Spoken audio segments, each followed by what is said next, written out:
Good morning, fam. Welcome back to Erica's EDC, and today we already have the acoustics going. We have a gallon of coffee. I just woke up, got stuck in a rainstorm. Life is good. Look at the size of that mug. Guys, I have a bunch of stuff to go over today, but we're just going to be kind of relaxed, probably mildly silly because it's Wednesday. I just woke up. This is stuff I've been putting off for a while. So we're just gonna chat about knives because we all love knives. This just came in. What the beep? What the fuck? What the shriek? Strider SNG. It's way too big for me. Obviously, look at this thing. It's very cool. My friend Jake sent this in for me to test and review and keep if I wanted. I really want to because everything about this knife is honestly awesome. This is not my first Strider. I used to have a Strider PT that I ended up selling to a friend on Instagram, but this is a beast.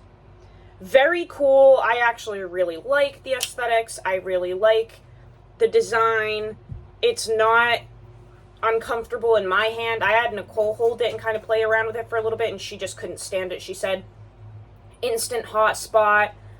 Clip was garbage. I honestly love it, and if it were smaller in my size, I would be obsessed with this thing because I really like the tiger stripe pattern. I love the milling on the G10. I love all of that. I just think this is a very sexy knife, but it is huge, guys. It really smooth, no lock stick. Unless I really fling it out, but that's typical with Strider. It's just a cool piece, and I wish that it was smaller so that I could actually, like, use it and keep it, but that's too much. It's just too much. But a very cool piece that I'm going to continue to play around with a little bit before I send it back, because I was told I can do literally whatever I want with it, so that's cool. Okay, the BakeApple. We're just about done testing this. I was supposed to upload the week 3 update this weekend, but it was just crazy busy, and I didn't even get around to filming it. So this is going to be the week 3 update, literally like days before I have to do the actual review. I really want to get a sharpening in with this before I do the review because I won't give a full review unless I've sharpened a knife, but it doesn't need to be sharpened. Whatever heat treat Kyle's doing on this 01, it's really incredible because typically for me with 01, I can strop it back maybe once before I have to do an actual thorough sharpening on it. And then once I sharpen it, it's fantastic. But it just seems to need like a really good actual sharpening, and this just hasn't. This will just keep stropping back. It has way better edge retention than a lot of the 01 tool steel that I've used, and it strops back way better. It's honestly really nice. It almost feels like I'm not using an outdated steel, because that's really what 01 is, if we're going to be honest. Like 1095, 01, VG10, 420, 440, they're kind of just at this point outdated, and I'm not like shitting on them. I'll still use them, of course, I don't care, but they are, in comparison to a lot of the new stuff, they're just they're not really modern anymore.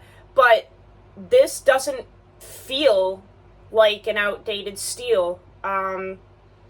It feels more like D2 to me, and I know that D2 could be considered outdated, but I think with the new heat treat protocols and, CPM D2, companies are still using it. I think some of the overseas companies are using it on their budget lines. And that's what this feels like. So it's honestly really incredible, and still the only gripe I have is just this unsharpened area here, or not unsharpened, this unfinished area here that I mentioned in a previous video, and the blade stock thickness.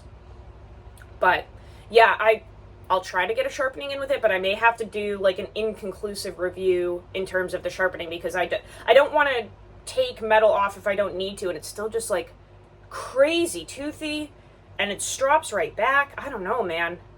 Very impressed with that. And let me just give like a quick disclaimer, guys. There's one person in the comments every time I make a video. If I like say that there's something wrong with the knife, but I don't like completely just shred the company or shred the maker, he's like, well, if it were a case knife, we would be going off the handle about it. I'm pointing out what's wrong. What more do you want from me? I'm not going to make like full-blown dedicated videos anymore of me just like annihilating companies and makers like I used to. I'm too old for that. I'm too mature for that at this point. I don't know what else to do other than point out constructively and kindly what could be fixed next time and then just like move on. So yeah, the guy was like, well, because it's Kyle Noseworthy, it's okay that this is sharp, but if it were Case, you would be tearing them to bits. No, I wouldn't. I don't know what else to say other than that needs to be finished and this needs to be thinner. I'm not gonna hyper-focus on it. Next, we're just gonna go over real quick some ending thoughts on these items. These were all items that I tested last month. And I was going to do a full review for all of them, except for the flashlight. I've already done the review on that, but we were testing this pocket organizer from Failsafe Goods, the Leatherman Rebar, and the Nice Guy Machine Company LadyFinger. I was going to do separate reviews on all of these, but I don't know if I need to do that. There's not too much to say about them. There are other reviews floating around on the internet. I think we're just going to all put it into this video and just talk about what I thought about each item. This coffee is so good. I don't know if any of you guys are coffee addicts like I am. I literally drink like this massive mug every single morning, but I combine... Squirrel, we're going toward coffee for 2 seconds because I'm obsessed with it. So I combine like 2 or 3 different types of coffee grounds in the percolator, and then I use 2 different types of creamer, and it's so good, guys. I use s'mores and sweet cream creamer from Chobani. And then today we did, it's Wicked Joe Italian dark roast coffee with butterscotch coffee. Oh my lord. So good. I'm obsessed. Okay. The Nice Guy Machine Company LadyFinger. It is named after a small firework, I believe. This is a pocket pry bar, but if you look closely, I'm sure you're picking up on the slight nuances toward other uses if need be. What is it called? Kiridashi style? Kiridashi. Kind of just a scraper and a poker and such, but could definitely be something further if you needed it to. This is the smallest pry bar that he offers currently. I am aware that he's going to make the sidekick smaller, I believe, and do a mini sidekick. But for right now, this is the smallest pocket pry bar that Archie offers. He sent this along to me as a gift. I have his plain Jane bar and his Nice bar, the Mr. Nice bar. Out of all of them, I actually think that this is the most compatible for just the general user across the board. I really like the length of this. It's very small, very pocketable. I actually really like the angled end. I love this point here. I found that the ergonomics of this specific model that he carries, it's very comfortable to use. And I was actually using this a lot as kind of a gripper. For things like little O-rings and stuff on my TRM Neutron 2, the O-rings that you put on the thumb studs, I have a hard time getting those off because my dexterity is just completely shot. I've broken like most of my fingers and I just have terrible grip. So I was actually using this as like a grabber to put under the O-ring. I would pinch it with my thumb and just pull it right off, and it made it way easier. Just little things like that. It's a very useful small tool. It's perfectly made. It's all American made. The only thing that he does not do in-house is this fastener here, which I believe is made by Tactile Turn in Texas, but otherwise he machines everything. It's titanium. It's perfection. You're never going to get anything but perfection from Archie because he just does it all himself. Just a really nice little tool. I wouldn't change anything about it. I think it's genius. It's very useful. I used it as a scraper, a screwdriver, a pry bar. It's just a fantastic little piece. Don't let the name fool you. It's not specifically geared toward women. Many men have these. I put the lanyard on here with his Be No One bead as an extension. It's almost like a fold-out handle because, you know, you have this little tiny package, but then when you need a little extra to grip onto with your pinky, you have that lanyard there, and it's really comfortable. So, just a beautiful little piece from Archie. I have nothing I would change about it. I love it. I highly recommend it. I carried it for 30 days, used it for all types of stuff, and I really, really enjoy this piece. Let's talk about the Leatherman Rebar. Again, we're not going to go into crazy depth about it. There are thousands of videos on YouTube about the Leatherman Rebar. We don't need to talk about it that much, but I did carry this for 30 days. I did not carry it on a belt holster because those seem to disturb my back and my hips for some reason. So I carried it in pocket in the organizer that we will go over in a few minutes. But again, another tool that's absolutely fantastic. I love the Rebar. This is my first time testing it. I've tested nearly every other Leatherman that they make. I really like this one. It does not concern me that it doesn't have tools on the outside. I didn't mind opening it up to get to any of those at all. Really nice. I mentioned in a previous video that some people may not enjoy the ergonomics of this because you could say that the handles are a little bit sharp, especially when you apply pressure. But again, I don't think this is a multi-tool that you're going to be using like the Super Tool 300 or the Surge.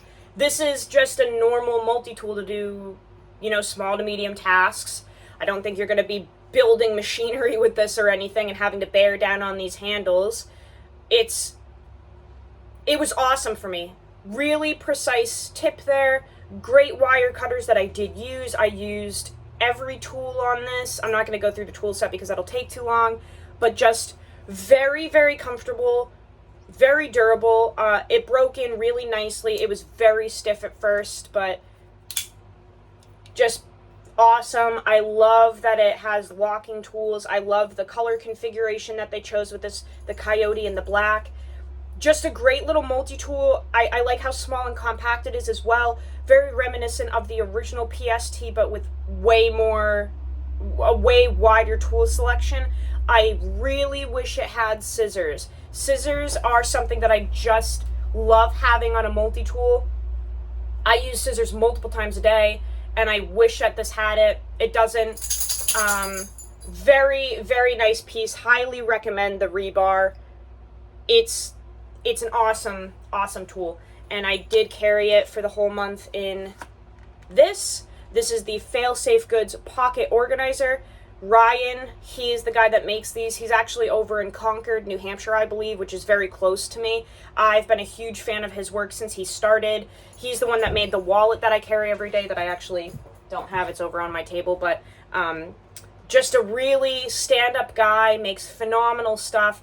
This is an organizer that will carry a large flashlight and a multi-tool. It also has a card holder on the back and a cash slot in the middle. You could obviously put all types of stuff in here, and you don't have to do this specific setup. This will hold like a pocket knife and a multi-tool or whatever you want. The cool thing about this pocket organizer is how thin the leather is. I really like that it did not, every time, although this time it's Kovu, it's not Zaya. We'll just wait for that. Okay. The cool thing about this is that although it looks molded to these specific items, and it is, if I were to put different items in here, it would just mold to those. That it's very, very thin, pliable leather. Sometimes I want my organizers or my slips to mold to the specific piece of gear that I put into them, but sometimes it's nice to have versatility in a pocket organizer, and this allows that because I have some thicker ones that are made with thicker leather, and they like immediately molded to the items and then wouldn't mold to anything else, and you're stuck with that tool set. This, I can put whatever I want into these slots whenever I want, And although it looks molded to these, because the leather is so thin, it'll just shape to whatever I put in there. So, very versatile. I really, really like this piece. I think it's a great addition to anybody's carry. I really like that you can put stuff in the middle. I put my cards back there. You can see where they were sitting. But it just keeps everything organized in your pocket. This is the largest organizer I have. I don't have any other ones that would carry such a large multi-tool and flashlight. So I really like this one because I can kind of do like a hard use carry with this, or an extensive carry if I'm doing a specific project and I need bigger tools, basically.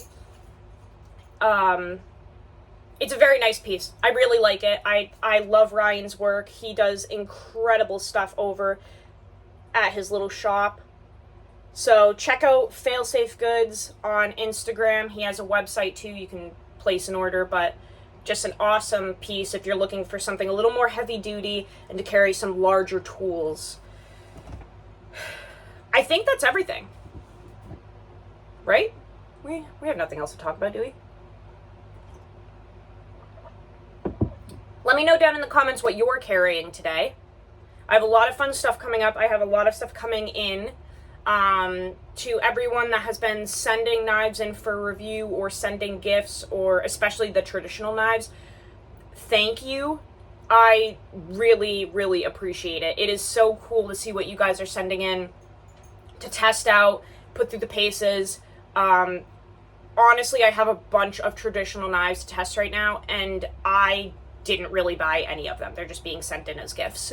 So I really appreciate that, but we're going to do definitely like a case versus GEC type deal of testing, and I want to put GEC 1095 up against case 1095, but then I also just want to do like GEC versus all of the steel that case does, because case does S35 VN, chrome vanadium, the carbon steel, and the 1095, and the true sharp. The only one I don't have out of all of those is the S35 VN, because I'm not paying $120 for a buffalo horn knife with garbage fit and finish just for burnt S35 VN. Like, I'm just not going to do it. But I do have all those other steels from Case, so I want to just put all of those up against GEC, and which one has the best edge retention, basically, will be the outcome. I'm really excited about that. I have a ton of content coming up, so bear with me, guys. We have a lot of fun stuff planned, but I will see you on the next video. Like I said, drop down below what you're carrying today. I appreciate everyone supporting the channel, sending things in, watching, being awesome. We're all a big happy fam, right? So go use your shit today, guys. Learn how to sharpen your knives. I love you all so much. I will see you on the next video. Take care.